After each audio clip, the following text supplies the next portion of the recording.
राम को जानने के लिए, राम को समझने के लिए, राम को पहचानने के लिए बाहर से मिलना जरूरी नहीं है, बाहर का परिचय जरूरी नहीं है, बाहर का डोलना जरूरी नहीं है। अंदर का डूब जाना, भीतर उतर जाना, अपने आत्मा को जान लेना, ये जरूरी है। बाहर से मैं आपसे निवेदन करना चाहता हूं, ज्यादातर संतों के साथ में रहने वाले और पास दिखने वाले लोग कभी कभी उनके परिचय से अधूरे रह जाते हैं। मेरी बात समझ में आई? संतों के साथ दिखने वाले, संतों से परिचय रखने वाले लोग कभी कभी, हमेशा नहीं, कभी कभी उनके परिचय से अछूते रह जाते हैं। किसी से संपर्क साध लेना, किसी से संबंध बना लेना जरूरी नहीं है उसका परिचय पा लिया आपने, हैं? कभी कभी कोई दूर बैठा हुआ व्यक्ति उसका बहुत अच्छा परिचय बता सकता है, कभी कभी नजदीक वाला नहीं बता पाता है। क्योंकि परमात्मा का और महात्मा का परिचय वो दे पाएगा जो खुद अपने भीतर उतर जाएगा। कभी कभी लोग कहते हैं, अरे हमारे तो गुरुजी से घर जैसे संबंध है, हमारे तो गुरुजी से घर जैसे संबंध है। अब घर जैसे संबंध हो जाएंगे तो कभी गुरुजी समझ में आएंगे ही नहीं, क्योंकि वहां घर जैसा संबंध नहीं। घर तो मोह का संबंध है, ममता का संबंध है, माया का संबंध है। तो बोले हमारे तो गुरुजी से श्रद्धा का संबंध है, विश्वास का संबंध है, प्रेम का संबंध है। तो याज्ञवल्क्य जी महाराज, राम क्या है? राम कहीं कोई और नहीं है, कहीं बाहर नहीं, बाहर प्रकट हो जाते हैं श्रद्धा के कारण, भाव के कारण, प्रेम के कारण, लेकिन राम तो अपने अंदर है। राम अपना आपा ही है।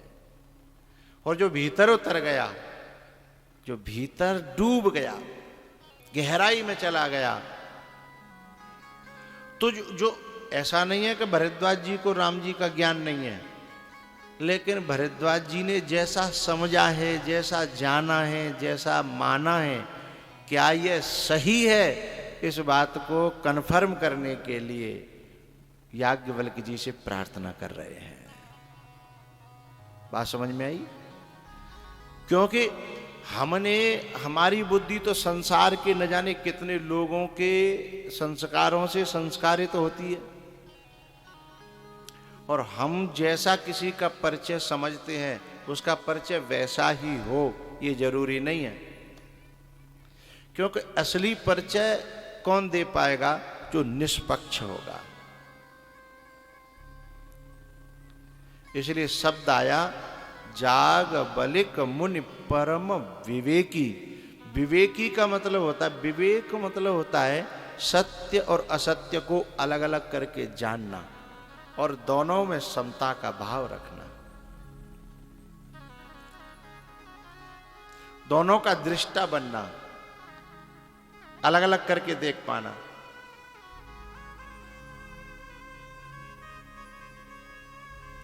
सुतीक्षण जी महाराज ने कही थी, जब राम जी ने कहा कुछ मांगो, हे भक्त मैं बड़ा खुश हूं, कुछ मांगो, तो बोले मैं मांगू कैसे?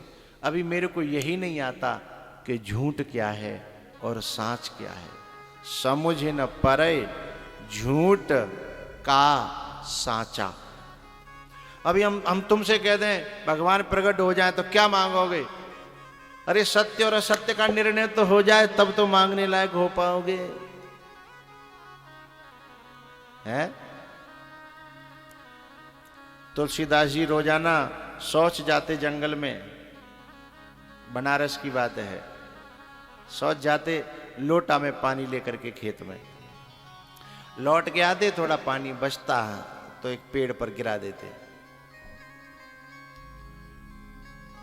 अच्छा, ये जो प्रेत भूत योनि जो होती है ना, ये स्वतः पानी या कोई भोजन ग्रहण नहीं कर सकती, यदि इन्हें कोई दे तो ग्रहण करते हैं। तो उसमें से एक दिन एक प्रेत प्रकट हो गया, तो सीता जी से प्रार्थना करता है, मेरे जैसी भटकी आत्मा को आपने, प्यासा मर रहा था मैं, जल दिया, मैं बड़ा खुश हूं, कुछ मांग लो,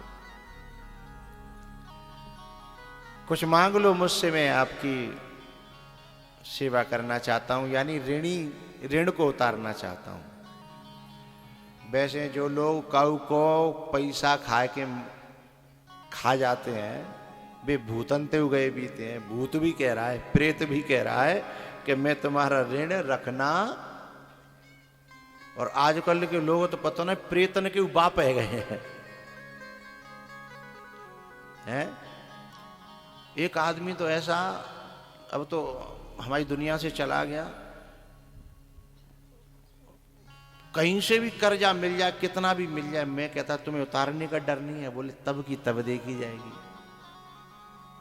बोले तब की, बाद में मुझे मालूम पड़ा कि उसका किसी ने दिया ही नहीं है। बोले तो जो कर्जा लेने में डरता नहीं है ना, वो प्रेतों का भी प्रेत है, क्योंकि उसे ऋणी और ऋण होने की उसके भीतर आकांक्षा नहीं है। उससे तो प्रेत कितना अच्छा है, वो कह रहा मैं आपका ऋण उतारना चाहता हूं। क्या? बोले आपने मेरे को जल दिया, मैं तृप्त हुआ।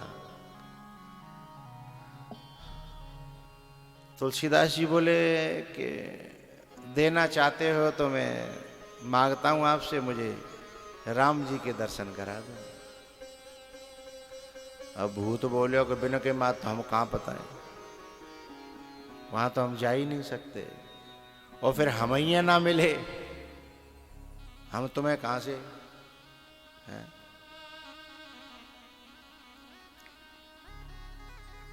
हाँ, पर एक उपाय बता सकते हैं। बोले क्या?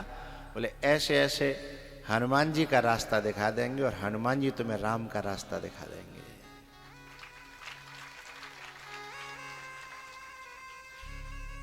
भूत माने जानते हो? एक तो भूत वो होते ही हैं, बाकी गीता में कई बार जब आप पढ़ोगे तो भूत शब्द आएगा।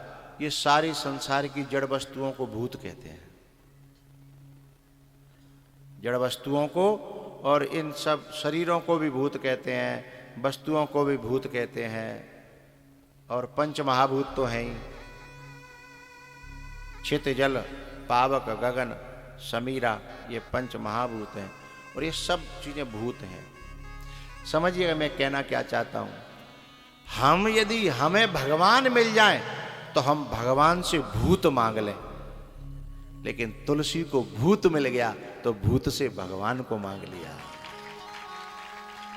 है। तुलसीदास जी को यही तो फर्क है सामान्य मनुष्य में और महात्मा में, यही तो फर्क है कि वो भूत से भी भगवान मांग लेता है, महात्मा और सामान्य मनुष्य। मैं पहले दिन यही हनुमान जी हैं दर्शन करने के लिए पांडाल में भी आया, फिर मैं हनुमान जी के भी दर्शन किए। तो एक नया लड़का जो है पूजा कर रहा था। हंसी तो नहीं उड़ानी चाहिए, लेकिन जो वो नया लड़का पूजा कर रहा था, क्या सच बताओ हनुमान जी से भगवान को मांग रहा होगा?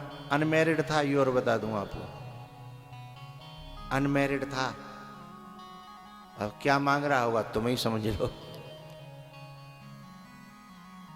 तो भगवान से भूत मांगना और भूत से भगवान मांगना, तो समझ न परे झूठ का साचा। तो हमारी जो बुद्धि संसार के लोगों से न जाने कितनी कलुषित है, और परमात्मा का या महात्मा का कैसे परिचय लेती है, इस बात का हमें ज्ञान कहाँ है।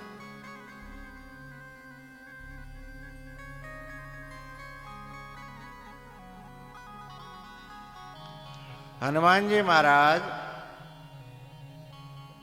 तुलसी बाबा ने कहा कि हनुमान जी तक तो हमें ले चलो। तो भूत ने कही, प्रेत ने कही, महाराज महावीर जब नाम सुनावे और भूत पिशाच निकट नहीं, तुम हमें कहीं मरवावे डोल रहे। बोले हमारी वहां नो एंट्री है। हनुमान जी की गली में उनकी एंट्री नहीं है।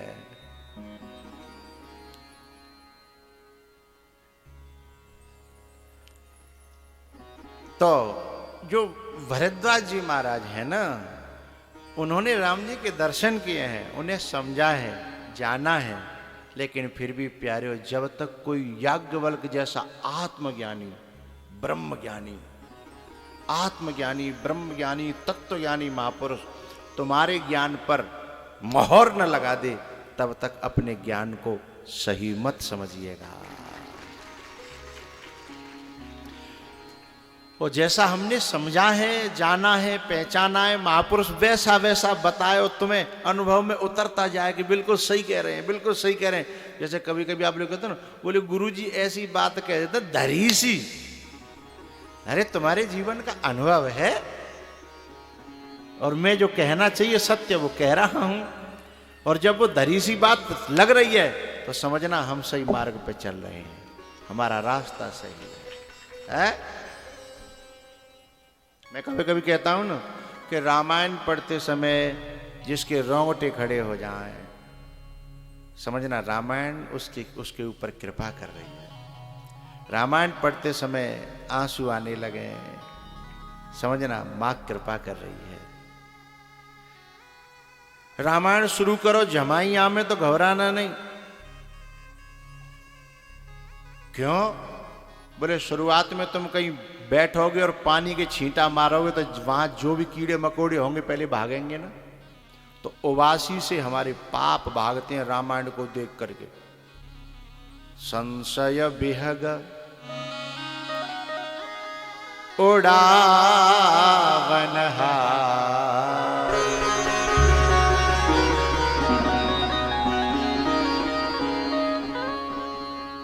रामायण पढ़ते पढ़ते आंसू आए, रोंगटे खड़े हो जाएं, शरीर में झंझनाहट हो जाए, समझना मां कृपा कर रही है, समा रही है तुम्हारे भीतर, अंदर जा रही है, तुमको दिव्य बना रही है।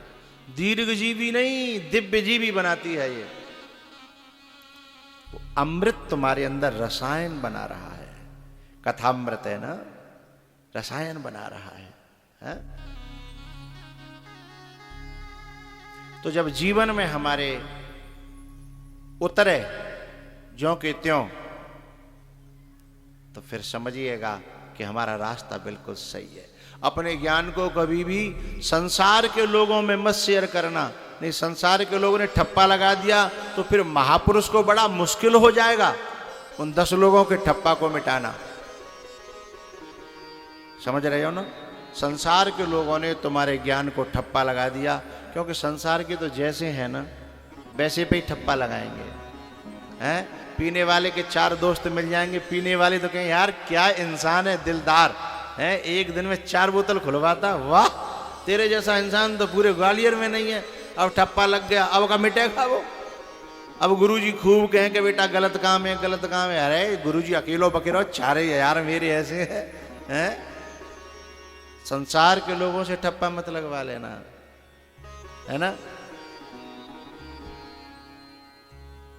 इसलिए स्वयं भरद्वाज जी ने कथा राम जी के दर्शन किए, राम जी से मुलाकात की, राम जी उनके यहाँ रुके। फिर भी वो याज्ञवल्क्य जी से पूछ रहे हैं अब इस